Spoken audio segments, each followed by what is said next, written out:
तो विधायक जी घास छीलने के लिए विधायक बने हैं? जब उनके हाथ में कोई पावर ही नहीं है तो कुर्सी उनका जनाजा थोड़ी है जो बैठे हुए है। पावर नहीं है तो उतरो। मधुबनी विधानसभा के अंदर युवाओं के पास इतनी ताकत है कि पिछले 10 साल में तुम जो नहीं करवा पाए वो हम लोग 10 महीने में करवा के दिखा सकते। कल तक अगर बिहार में ये बात कहा जा रहा था कि राजनीतिक तौर पे हमारे पास ताकत नहीं है तो हम इस बात को मान लेते थे, लेकिन आज हमारे पास बैरिस्टर असदुद्दीन ओवैसी और अख्तरुल ईमान जैसा लायक फायक लीडर है। हमारे पास अपनी पार्टी है जिसका नाम ऑल इंडिया मजलिस इत्तेहादुल मुस्लिमीन है। हमारे पास अपना सिंबल है जिसका निशान पतंग है और पतंग का निशान सुरक्षा और सम्मान की गारंटी। सबसे पहले मैं आपको तारुफ करवा दूं कि हमारे डॉक्टर साहब राशिद खलील साहब मधुबनी भवारा के हैं और MIM के कैंडिडेट हैं मजलिस इत्तेहादुल मुस्लिमीन के इंशाअल्लाह। और पढ़े और सुलझे इंसान हैं और मजलिस से लगाव है इनका और सोशल मीडिया पे माशाअल्लाह एकदम एक्टिव रहते हैं। और आप लोग से जो है ये लोग इलेक्शन के जो दरमियान जो टिकट मिलने जा रही है MIM की, इंशाल्लाह डॉक्टर राशिद खलील को मधुबनी विधानसभा 36 से। इसलिए आप लोग से गुजारिश है कि डॉक्टर साहब की बात सुने और उन पे अमल करें और उनका ताउन करें। अब आपके दरमियान आ रहे हैं डॉक्टर राशिद खलील साहब। अस्सलाम वालेकुम व रहमतुल्लाह। मेरा नाम राशिद खलील है। मैं मधुबनी जिला AIMIM का जिला अध्यक्ष हूँ और अभी हमारी दावेदारी 36 मधुबनी विधानसभा से बतौर प्रत्याशी ऑल इंडिया मजलिस इत्तेहादुल मुस्लिमीन से है। चूँकि AIMIM ऐसी पार्टी है जिससे आप सभी लोग लगभग वाकिफ हैं और उसके राष्ट्रीय अध्यक्ष हमारे कौमी सदर बैरिस्टर असदुद्दीन ओवैसी साहब से भी आप लोग बखूबी वाकिफ हैं। हमारे जो प्रदेश अध्यक्ष हैं अख्तरुल ईमान साहब, उनसे भी आप लोग वाकिफ हैं। इसलिए उस सिमत में बहुत ज़्यादा कुछ बताने की ज़रूरत नहीं। हम आपके बीच इसलिए आए हैं क्योंकि जाहिर है कि एक आदमी कई सालों के संघर्ष के बाद इलाके में अपनी पहचान बनाता है और पिछले कई सालों से समाज के बीच हम लोग भी रह रहे हैं और गाहे बगाहे इस इलाके में भी आना जाना होता रहता है, खर्रा के इलाके में भी आना जाना होता रहता है। तो बहुत सारे लोग इसमें ऐसे भी हैं जो पहले से मुझे जानते हैं, बहुत सारे लोग हैं जो नहीं जानते हैं। इसीलिए मैंने अपना परिचय तरह दिया ताकि आप उससे वाकिफ हो जाए। आज जो मुल्क के हालात हैं या बिहार के अंदर जो सियासी हालात है, इसमें आप में से हर आदमी न्यूज़ चैनल और सोशल मीडिया के माध्यम से देखा होगा कि हमारे रियासती सदर अख्तरुल ईमान साहब ने बाज़ाब्ता एक टीम भेजी महागठबंधन के पास कि भाई जहां आप दूसरे लोगों को गठबंधन में ले रहे हैं तो MIM पार्टी को भी गठबंधन में लीजिए, इसलिए ताकि सेकुलर वोटों का बिखराव ना हो और हम आसानी के साथ बिहार से भाजपा को खत्म कर सकें। लेकिन आप लोगों ने देखा कि गठबंधन में लेने से लगभग गठबंधन के जितने भी सहयोगी दल हैं इन्होंने अपना मुंह मोड़ लिया। आखिर सवाल ये है कि मुसलमान वंचित और शोषित है, आखिर मुसलमानों से ही परहेज क्यों है?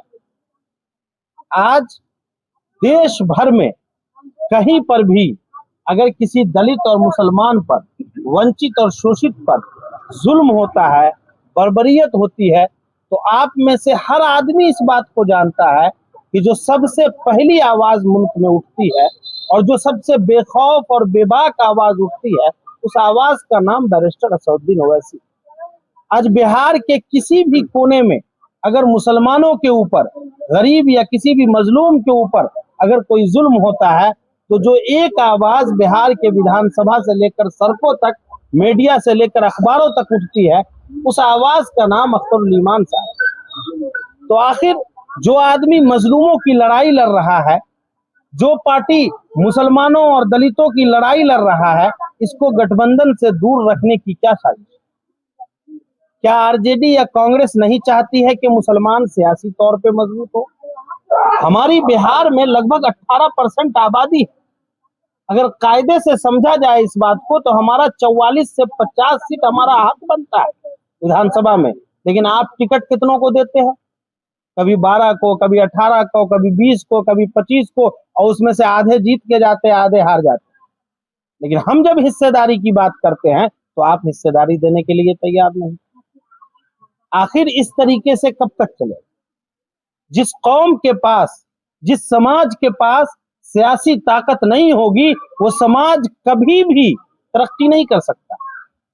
क्योंकि जमहूरियत में, लोकतंत्र में जो सबसे बड़ी ताकत है वो सियासी ताकत है।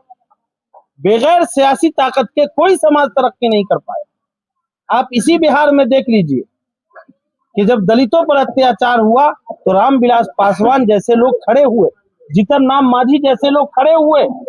जब इनकी बात नहीं सुनी गई, जब इनको हिस्सेदारी नहीं दी गई तो इन्होंने अपनी सियासी पार्टी बनाई, और फिर आज देख लीजिए सबको हिस्सेदारी मिल रही है। आज किसी दलित के ऊपर कहीं भी बिहार में जुल्म हो जाए तो दलितों के पास उनकी आवाज है, उनकी पार्टी है, वो चाहे जहां भी जैसे भी चाहे अपना हक हासिल कर लेते हैं। लेकिन उनसे ज्यादा आबादी में हम लोग हैं, और बिहार के ही अंदर सिर्फ 18% है। इसके अलावा अलग अलग स्टेट में कहीं हम ज्यादा भी है, कहीं कम भी है, लेकिन लगभग तमाम जगहों के हालात ऐसे हैं कि मुसलमानों को सियासी तौर पर अपाहिज बना दिया। आज मधुबनी में देख लीजिए आप, आपके जो सड़कों की हालत है ये कौन बनाएगा? आपके गांव में, मोहल्ले में, पंचायत में कितने मसाइल, इसको कौन हल करेगा? पानी का भी संकट आया, इसको कौन हल करेगा? 2015 में महागठबंधन के नाम पे हमने जिस विधायक को वोट दिया वो 2020 से पहले आया हमारे क्षेत्र में। 2020 में फिर हमने उनको वोट दिया। क्या 2025 का चुनाव आने वाला है, क्या वो हमारे बीच कभी आए? तो सिर्फ हम भाजपा के हराने के नाम पर एक ऐसे व्यक्ति को कैसे वोट दे सकते हैं जिसको हमारी परवाह ही नहीं है, जो हमारे काम को लेकर कभी चिंतित रहा ही नहीं, जो हमारे मसाइल को सुन ही नहीं सकता। आज ही एक साहब हमसे मिलने आए थे, कह रहे थे कि सुबह 9 बजे से विधायक जी के दरवाजे पे बैठे बैठे 1 बजे वापस आ गए, विधायक जी सोए हुए थे, नहीं मिले। अब आप बताइए, ऐसे सैकड़ों लोगों के साथ होता है। ये पूंजीपतियों के विधायक हैं, ये धन्ना सेठों के विधायक है, जिनके पास अरबों की संपत्ति होगी वो आदमी कभी गरीबों का नेता नहीं हो सकता। गरीबों की आवाज कोई गरीब बनेगा, गरीबों की आवाज धन्ना सेठ नहीं हो सकता। आप सोचिए कि यहाँ पर हमारी आबादी मधुबनी विधानसभा के अंदर लाखों में है, 1 लाख से भी ज्यादा की हमारी आबादी है, 1 लाख से ज्यादा वोटर है मुसलमान यहाँ पर। लेकिन टिकट किसे मिलता है? जिसकी आबादी 6000-7000 है।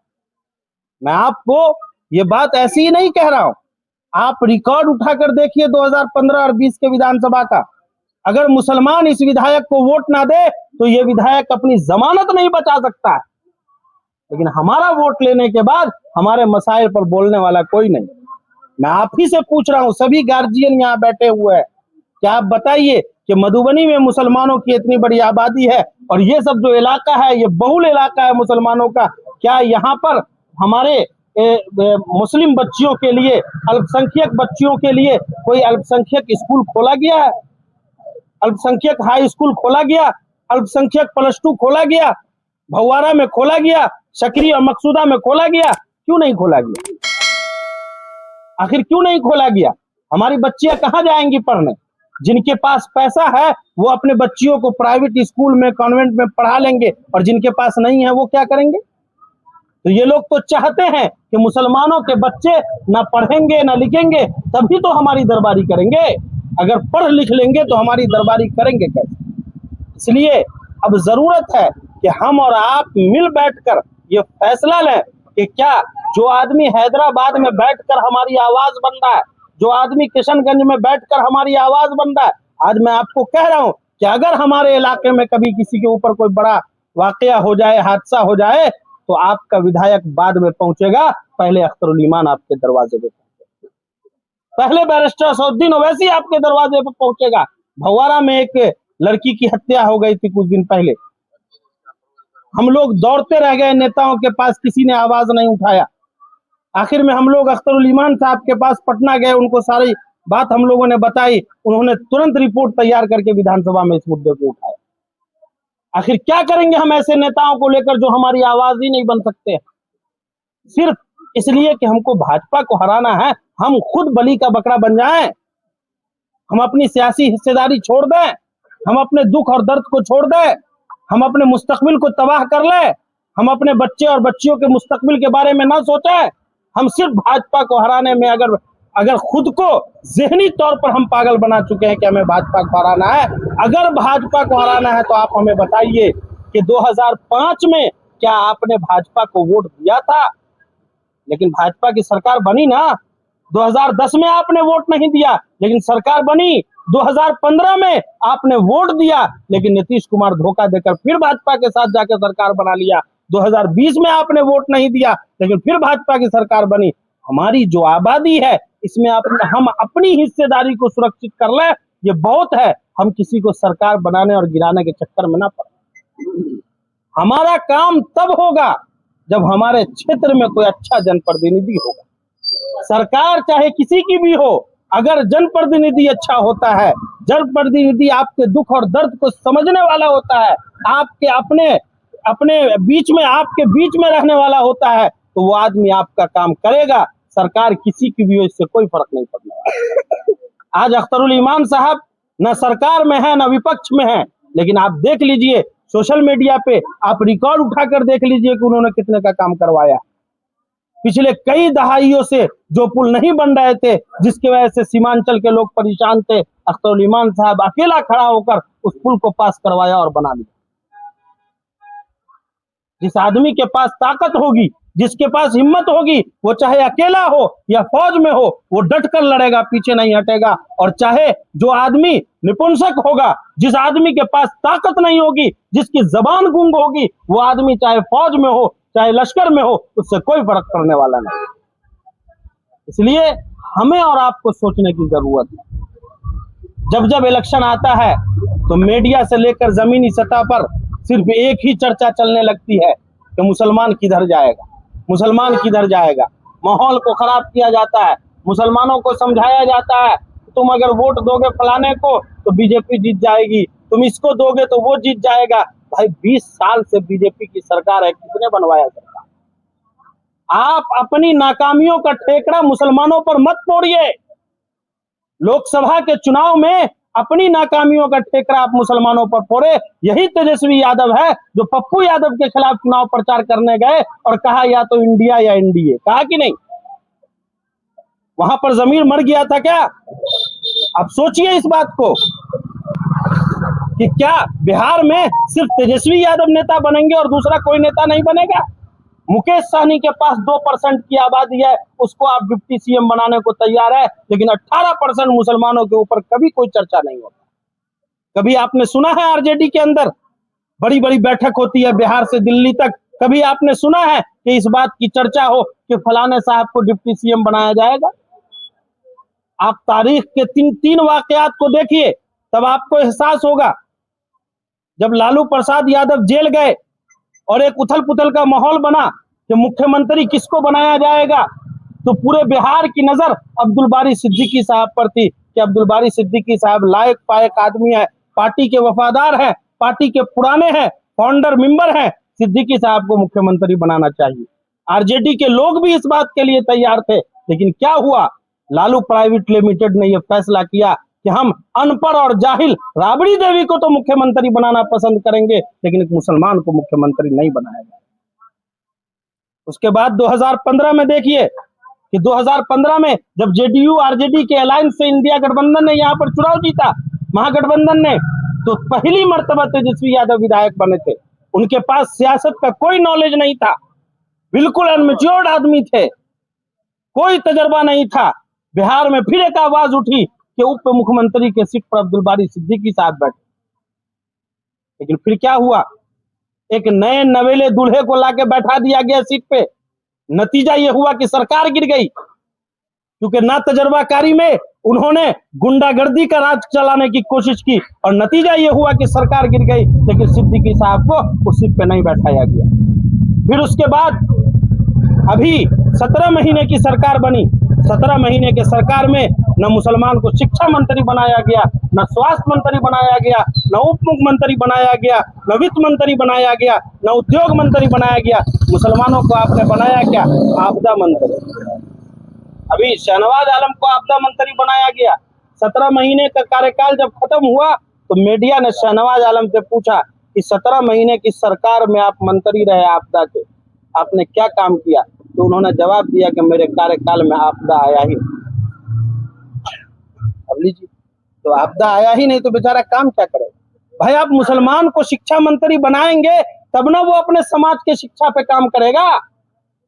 आप स्वास्थ्य मंत्री बनाएंगे तब ना मुस्लिम इलाकों में स्वास्थ्य केंद्र खुलेंगे और मुसलमानों के स्वास्थ्य पे काम होगा। आप बनाएंगे आपदा मंत्री, आप बनाएंगे अल्पसंख्यक मंत्री जिसका कोई वजूद ही नहीं है, कोई सुनने ही वाला नहीं है। अल्पसंख्यक मंत्री का मतलब क्या होता है? तो सरकार का पीए है, चमचा है सरकार का। मुख्यमंत्री कह दे दौड़ो तो दौड़ेगा, कहेगा खड़े रहो तो खड़े रहेगा, कहेगा बैठो तो बैठेगा, उसके हाथ में कोई पावर नहीं होता, वो झुंझुना है केवल। इसलिए हमें और आपको सोचना होगा, सियासत में जिसके पास हिस्सेदारी नहीं होगी, जिसके हाथ में ताकत नहीं होगी, वो आदमी अपने समाज के लिए कभी भला नहीं कर पाएगा। हम लोग आखिर कब तक वोटर बन के रहेंगे? क्या हम राजनीतिक तौर पे अपाहिज हैं? कल तक अगर बिहार में ये बात कहा जा रहा था कि राजनीतिक तौर पे हमारे पास ताकत नहीं है तो हम इस बात को मान लेते थे, लेकिन आज हमारे पास बैरिस्टर असदुद्दीन ओवैसी और अख्तरुल ईमान जैसा लायक फायक लीडर है। हमारे पास अपनी पार्टी है जिसका नाम ऑल इंडिया मजलिस इत्तेहादुल मुस्लिमीन है। हमारे पास अपना सिंबल है जिसका निशान पतंग है, और पतंग का निशान सुरक्षा और सम्मान की गारंटी। जब किसी पार्टी में लोगों को इज्जत नहीं मिलती है तब वो एमआईएम में आते हैं और एमआईएम में उनको भरपूर इज्जत मिलती है। सियासत इज्जत के लिए की जाती है, सियासत जिल्लत की नहीं की जाती। आप आज देख लीजिए कि आरजेडी के बड़े बड़े प्रोग्रामों में सिद्दीकी साहब, फातमी साहब जैसे कदावर लीडरों को पीछे बैठाया जाता है और 8वीं फेल, 9वीं फेल, 10वीं फेल सबको देखिएगा आगे बैठाया जाता है। अगर सियासत में यही इज्जत चाहिए तो ऐसी सियासत नहीं करना। ऐसी सियासत करने से क्या फायदा? इसलिए खास करके इस इलाके में आप लोगों से हमारी गुजारिश है कि आप लोग इन चीजों को समझें, और ये नहीं कि मैं चुनाव लड़ रहा हूं, मैं आपसे ये बात कह के जा रहा हूं कि मैं बैरिस्टर असदुद्दीन ओवैसी का भेजा हुआ सिपाही हूं। मैं अख्तरुल ईमान साहब के सामने बैठकर सियासत सीखने वाला शागिर्द हूं। मैं एमआईएम का कार्यकर्ता हूं। एमआईएम इस विधानसभा से जिस आदमी के हाथ में टिकट दे दे, सबसे पहला आदमी राशिद खलील होगा जो उसका समर्थन करेगा। हम टिकट के लिए या जीत हार के लिए सियासत नहीं करते हैं। हम सियासत इसलिए करते हैं कि मुसलमानों के वजूद को बाकी रखा जाए, मुसलमानों को सियासत में जिंदा रखा जाए, मुसलमानों को उसकी हिस्सेदारी मिली। पूरे विधानसभा में से किसी भी गांव, किसी भी मोहल्ले के आदमी को टिकट मिल जाए, सबसे पहला समर्थन राशिद खलील का होगा और हम शाना बशाना उनके साथ खड़े होकर। और अगर पार्टी ने हमें मौका दिया, हम फिर आपके बीच आते रहेंगे। और इन सब चीजों को छोड़ दीजिए, पुरानी जो बातें हुई, हमने इसको वोट दिया, उसको वोट दिया, वो सारी कहानियां खत्म है। वो वही राजकुमार महासेठ के बेटे हैं कि जब मुसलमानों को टिकट मिलता है तो राजकुमार महासेठ के पेट में दर्द हुआ और 2-2 मरतबा चुनाव हरा दिया। सबको याद है ये बात। इसलिए उस सब कहानी में जाने का कोई फायदा नहीं है। आप झोला उठाते रह जाएंगे, आरजेडी में कुछ नहीं होने वाला है मुसलमानों का। अब देख लीजिए कि अख्तरुल ईमान साहब जैसे लायक फायक आदमी आगे बढ़कर गठबंधन की भीख मांग रहे हैं कि भाई हमको गठबंधन में ले लो, इसलिए कि हम नहीं चाहते हैं कि सेकुलर वोटों का बंटवारा हो। लेकिन आप गठबंधन में नहीं लेंगे और हम जब चुनाव लड़ेंगे तो आप कहेंगे ये बी टीम है, ये एजेंट है, तो ये है, तो वो जो लोग ये कहते हैं कि बी टीम है, अरे बैरिस्टर असदुद्दीन ओवैसी साहब ने तो डंके के चोट पर कहा कि जो लोग ये कह रहे हैं कि हम बीजेपी का एजेंट है वो हमारे साथ चलें, और खाना काबा के सामने, मस्जिद नबी के सामने खड़े होकर इस बात की कसम। अब इससे बड़ा एक मुसलमान क्या कसम उठा सकता है, क्या जबान दे सकता है इससे ज्यादा? इसलिए अच्छा, बी टीम और एजेंट कहने वाले ज्यादातर लोग मुसलमान। हिंदुस्तान का एक बड़ा अलमिया ये रहा है कि मौलाना अबुल कलाम आजाद जैसी शख्सियत को मुसलमानों ने अपना लीडर कबूल नहीं किया, और आज वही सूरत हाल बैरिस्टर असदुद्दीन ओवैसी के साथ है। इसलिए हम लोग ये कोशिश करें कि अपने जहनों को साफ करें और इस बात की मुकम्मल गारंटी लें अपने समाज के बीच बैठकर कि चाहे मामला जो भी हो, हार जीत ये मुकद्दर की बात है और मुकद्दर का फैसला अल्लाह करने वाला है। हम संघर्ष कर सकते हैं, हम मेहनत कर सकते हैं, हम वोट दे सकते हैं, हार जीत तो एक वोट से भी हो जाएगी। इसलिए हमें मुकद्दर का फैसला करने की जरूरत नहीं, मुकद्दर का फैसला अल्लाह करेगा और अल्लाह का हर फैसला बहैसियत मुसलमान, बहैसियत मोमिन हमें और आपको मंजूर है। इसलिए हम लोग खास तौर से अभी तो हम लोग की पार्टी की तैयारी हर जगह चल रही है। मधुबनी विधानसभा में भी हर पंचायत गांव मोहल्ले में हम लोग घूम रहे हैं, लगातार घूम रहे हैं पिछले 1 साल से। लेकिन अभी चूंकि इलेक्शन का वक्त है, जाहिर है कि अब इलेक्शन की कैंपेन होगी। यहाँ पे हमारे वकील भाई है जो पार्टी के हमारे पुराने साथी है, पूर्व जिला संयोजक है। यहाँ हसनैन बाबू है जो रैका प्रखंड के युवा अध्यक्ष है, और भी तमाम गार्जियन और साथी हैं। हम आप लोगों को एक छोटी सी बात कह के यहाँ से जा रहे हैं कि कोई भी मसला, उस दिन खर्रा के अंदर पानी का मसला था, हसनैन बाबू ने फोन किया, 1 मरतबा फोन किया और पानी का टैंकर पहुंचा। हमारे बाजुओं में ताकत है, हम किसी के गिरबान तक पहुंच सकते हैं। जबान में ताकत है, किसी भी अधिकारी या नेता के सामने बैठ के बात कर सकते हैं। हम समीर महासेठ जैसे गूंगे नहीं है और ना ही समीर महासेठ जैसे बहरे हैं। ऐसे निकम्मा विधायक अगर यहाँ रह गए 5-10 साल और, तो अभी जो हालात है वो कम है, इससे भी बदतर हालात होंगे। आप भवारा गए होंगे, भवारा के हालात कैसे है सड़कों के? भाई आप सड़क नहीं बनाएंगे, नाला नहीं बनाएंगे, आप कोई काम नहीं करेंगे, स्कूल नहीं खोलेंगे, आप लाइब्रेरी नहीं खोलेंगे। आप चले जाइए बगल में बलिया, बलिया में पिछले 13-14 साल से लाइब्रेरी बनी है, पड़ी हुई है, ताला नहीं खुला है 14 साल से। तो विधायक जी घास छीलने के लिए विधायक बने हैं? जब उनके हाथ में कोई पावर ही नहीं है तो कुर्सी उनका जनाजा थोड़ी है जो बैठे हुए है। पावर नहीं है तो उतरो।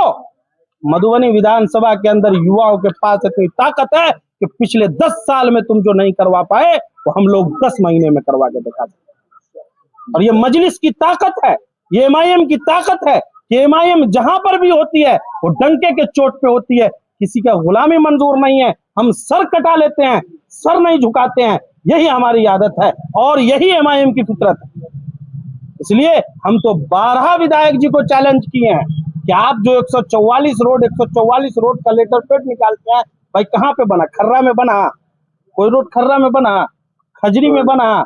भवारा में भी नहीं बना, सकरी में भी नहीं बना, मकसूदा जरटिया मकरमपुर वहां भी गए, वहां भी लोग बताए नहीं बना, बलिया में गए वहां भी लोग बोले नहीं बना, इधर लहरियागंज की तरफ गए वहां भी लोग बोले नहीं बना, उधर बलाट और क्या बोलते हैं बिठवारा के इधर गए, बलाट और मकसूदा और ये मोमिनपुर के इधर वहां भी नहीं बना, बिठवारा और क्या कहते हैं वो उस इलाके में गए वहां भी लोग नहीं बना। तो भाई कहाँ बना 144? कह रहे हैं कि 144 को रोड बनाए और हम लोग क्षेत्र में घूम रहे हैं तो हर जगह लोग यही कर रहे हैं हमारे यहाँ नहीं बना। तो बना कहाँ? इसका मतलब है कि लेटर पेड पे बना और विधायक जी अपने अकाउंट में पैसा डाले और विधायक क्रेडिट चोर विधायक है। इस विधायक के खिलाफ हम लोगों को जमीन से लेकर सड़क से लेकर और कार्यालय तक संघर्ष करना होगा और ऐसे चोरों को घसीट कर विधानसभा से बाहर करना होगा। अगर हम चाहते हैं तो विधानसभा की सूरत बदले और इन निकम्मों से विधानसभा को छुटकारा मिले। ये धन्ना सेठ जो धंधा चलाने के लिए राजनीति करते हैं, ऐसे लोगों से अगर छुटकारा मिले तो हमें और आपको एकजुट होना होगा और डरने घबराने की जरूरत नहीं है। बहुत बड़े बड़े चमचों और दलालों को देखे हैं, जिन चमचों और दलालों को दिक्कत होगी उसको हमारा नंबर दे दीजिए, हमारा नंबर दे दीजिएगा। देख लेंगे कि उस चमचे में चमचई करने की कितनी ताकत है और दलाली करने की कितनी ताकत है, वो भी समझ लिया जाएगा। इसलिए कि आप अगर हमारा वोट बेचते हैं तो आप जालिम हैं, जमीर फरोश हैं। आपको किसने हक दिया हमारा वोट बेचने का? आप जब इलेक्शन के टाइम में आके हमको ये समझाते हैं कि फलाना को वोट दीजिए, फलाना को हराना है, फलाना को जिताना है, तो इलेक्शन के बाद आप कहाँ चले जाते? आप इलेक्शन के बाद इस समाज के बीच खड़े होकर क्यों नहीं कहते हैं कि ये सड़क नहीं बना, चलो 10 आदमी विधायक के पास, ये नाला नहीं बना, हमारे मोहल्ले में स्कूल नहीं, हमारे मोहल्ले में पानी का मसला है, आप क्यों नहीं हल करवा? आप अगर अपनी जिम्मेदारी पे किसी को वोट दिलवा रहे हैं तो आपकी ये जिम्मेदारी है कि उस काम को करवाए, और अगर नहीं करवा रहे हैं तो इसका मतलब है कि आप चमचे और दलाल है, और चमचे और दलालों का मुसलमानों के बीच कोई काम नहीं। मुसलमान चमचे और दलाली नहीं करता, मुसलमान जमीर फरोश नहीं हो सकता है। अगर एक आदमी मुसलमान है तो वो या तो मुसलमान होगा या जमीर फरोश होगा। इसलिए ऐसे लोगों को भी सख्ती से जवाब देने की जरूरत है। क्यों? क्योंकि वो हमारा वोट नहीं बेच रहे हैं, वो हमारे बच्चों का मुस्तकबिल बेच रहे हैं। वो 500 रुपए के लिए हमारे बच्चों के मुस्तकबिल को खराब कर रहे हैं। तो ऐसे लोगों से लड़ने की जरूरत है, ऐसे लोगों से डरने और घबराने की जरूरत नहीं। और जब भी इलेक्शन के टाइम में आपके क्षेत्र में विधायक आए तो उनसे पूछिए कि भैया 5 साल कहाँ थे आप? पूरे इज्जत एहतराम के साथ 5 साल कहाँ थे? ये रोड काहे नहीं बना, ये काम क्यों नहीं? उनको गिनवाइए और उससे पूछिए कि सबका वोट लेंगे, मुसलमानों का 18% आपको वोट चाहिए, लेकिन मुसलमानों को गठबंधन में क्यों नहीं लेंगे, MIM को क्यों नहीं लेंगे? उनसे जवाब पूछिए। क्योंकि लोकतंत्र में बात उसी की सुनी जाती है जिसके अंदर सवाल करने की ताकत होती है। जिसके जबान में सवाल करने की ताकत ना हो वो लोकतंत्र में किसी काम का नहीं, और उसकी कोई बात नहीं सुनी जाती। इसलिए तमाम हमारे नौजवान साथियों से गुजारिश है कि आप सोशल मीडिया से लेकर जमीन तक MIM पार्टी को मजबूत कीजिए, MIM के झंडे को बुलंद कीजिए। ये पार्टी हमारे बाप की बपौती नहीं है, ये पार्टी अख्तरुल ईमान की नहीं है, ये पार्टी बैरिस्टर असदुद्दीन ओवैसी की नहीं है, ये पार्टी हमारी और आपकी है, पूरे हिंदुस्तान के लोगों की पार्टी है। आज बैरिस्टर साहब हैं, कल नहीं होंगे, आज अख्तर साहब हैं, कल नहीं होंगे, लेकिन इंशाअल्लाह ये पार्टी आज भी है और कल भी रहेगी। और हम लोग अगर इस पार्टी के झंडे को बुलंद करेंगे तो इंशाअल्लाह आने वाले वक्त में जो लोग आज गठबंधन से इनकार कर रहे हैं वो कल हमारे चौखट पर नाक रगड़ने के लिए आएंगे। इसलिए कि जब UPA 1 में कांग्रेस की सरकार नहीं बनी तो यही कांग्रेसी हैं जो हैदराबाद के दारुसलाम गए थे और बैरिस्टर असदुद्दीन ओवैसी साहब के बाप के सामने झुककर गठबंधन की भीख मांगा था। इसलिए वो दिन दूर नहीं है। हम 15 से 20 सीट 25 सीट लाने में जिस दिन कामयाब हो गए, और कामयाबी एक बार में नहीं मिलती, कामयाबी के लिए संघर्ष करना होता है। हम मुसलमानों के अंदर एक कमी है कि हम लोग संघर्ष नहीं करना चाहते। हम लोग चाहते हैं कि बना बनाया हलवा मिले और उसको खाए, ऐसा नहीं होगा। संघर्ष करना होगा। जो समाज संघर्ष नहीं करती है, जो बिरादरी संघर्ष नहीं करती है, उसको हिस्सेदारी नहीं मिलती। इसलिए हम और आप एकजुट होकर संघर्ष करें। कोई भी इलाके का मसला हो, काम हो, आप एक बार अपने इस भाई को, अपने इस बेटे को याद करें, रात हो या दिन हो, इंशाअल्लाह मैं आपके साथ खड़ा मिलूंगा। अपनी बात इस शेर के साथ मैं खत्म करता हूँ कि हमने खैरात में ये फूल नहीं पाए हैं, खून दिल सर्फ किया है तो बहार आई है। अस्सलाम वालेकुम व रहमतुल्लाह।